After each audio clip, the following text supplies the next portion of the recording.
Berarti kalau kemudian 30 hari kita puasa, kalau 1 hari 1 tahun saja, berarti seakan-akan berapa tahun? Berarti 30 tahun. Masya Allah. Mudah-mudahan ibadah puasa kitanya diterima sehingga nilainya luar biasa gitu. Makanya setiap hari salah satu doanya adalah Allahumma taqabbal siyamana wa qiyamana wa ruku'ana. Karena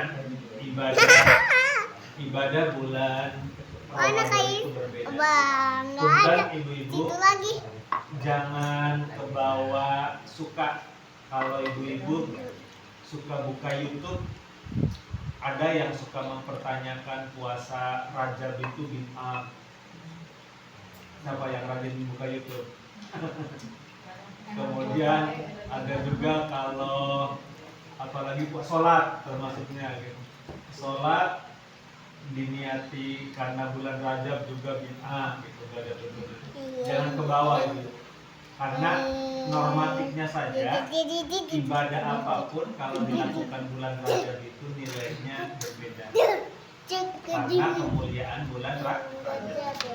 Jadi puasa walaupun tidak ada dalilnya, taruhlah pahit-pahitnya, walaupun versi kita mah ada, taruhlah tidak ada dalilnya puasa Rajab itu, tetapi karena kita puasa itu baik dan dilaksanakannya di waktu yang baik, maka jadi lebih baik.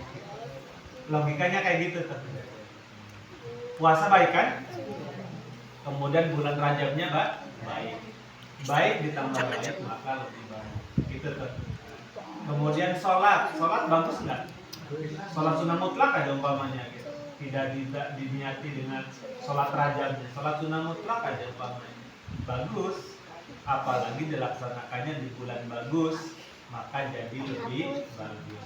Saya sering kan menyampaikan kebaikan itu akan menjadi lebih baik kalau dilakukannya di tempat baik, kalau dilakukannya di waktu baik, kalau dilakukannya dalam ibadah yang baik.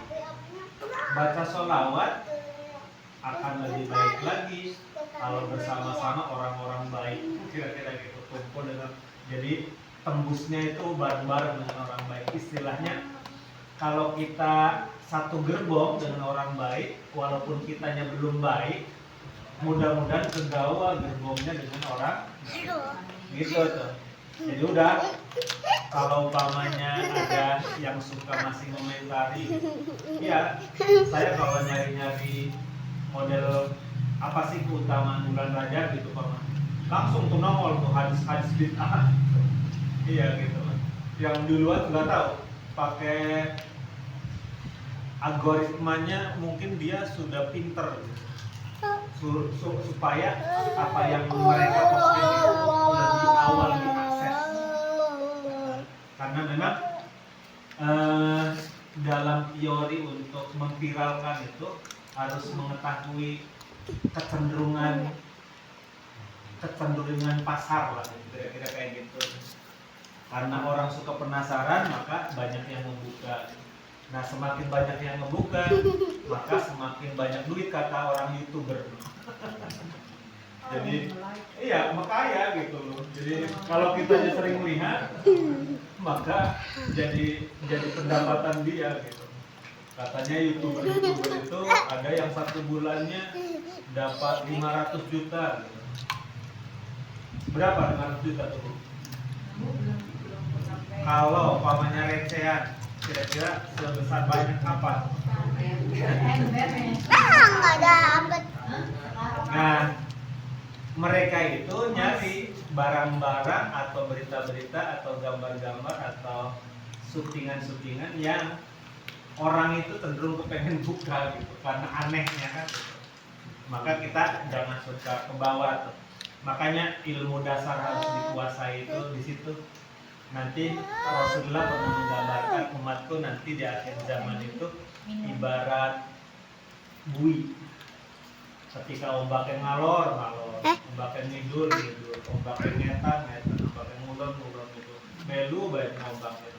Karena tidak punya pendirian, tidak punya kompas dasar. Oleh karena itu anak-anak kita punten, ayo pada kenalkan dengan Islam yang dasar-dasarnya itu. Mangga di SD-nya berarti ada pelajaran agamanya, tetapi perlu ditambah dengan ngaji, perlu ditambah dengan diniyahnya, karena anak-anak kita akan lebih terombang-ambing, ibu-ibu dan bapak-bapak, pada zamannya, karena tantangannya lebih berat lagi. Kita saja sudah merasakan betapa sering ketinggalan mengikuti zaman itu. Udah beli HP, nongol lagi HP yang lebih canggih, pengen mana.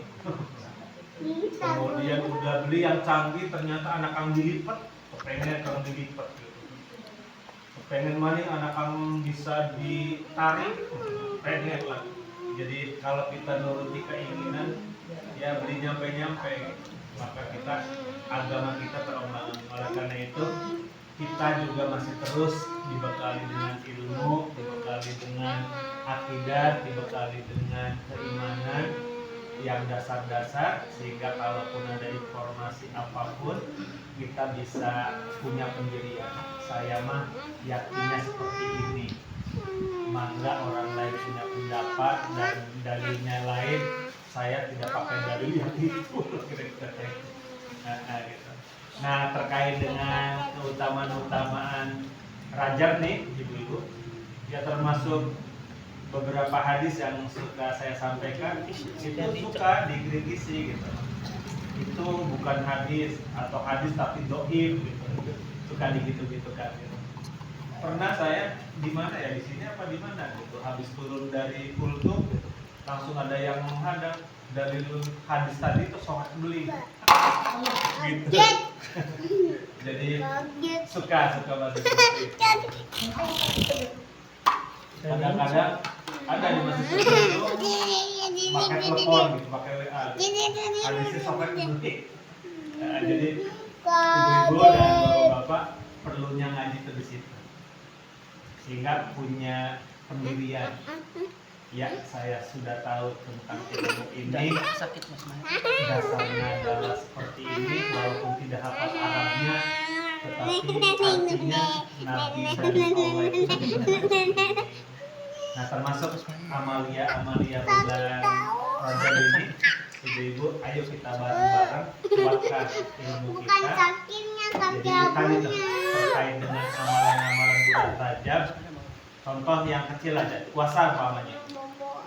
Ada mereka pada membantah dengan hadis tertentu bahwa itu adalah puasanya bid'ah. Tapi dalil yang kita pegang adalah Nabi itu banyak yang meriwayatkan yang paling banyak puasa sunnahnya itu bulan Rajab. Dan riwayat yang lain ada yang mengatakan yang paling banyak puasa sunnahnya adalah bulan Ruwah. Bulan Ruwah itu bulan apa? Sabar. Nah, kalau itu sebagai dalil saja, berarti kita ngikut Nabi, bukan gitu. Pokoknya kalau puasa sunnah lah, mau puasa Rajab, puasa apa, pokoknya saya sih mengibaratkan Nabi bakal bulan Rajab akhir puasa sunnah.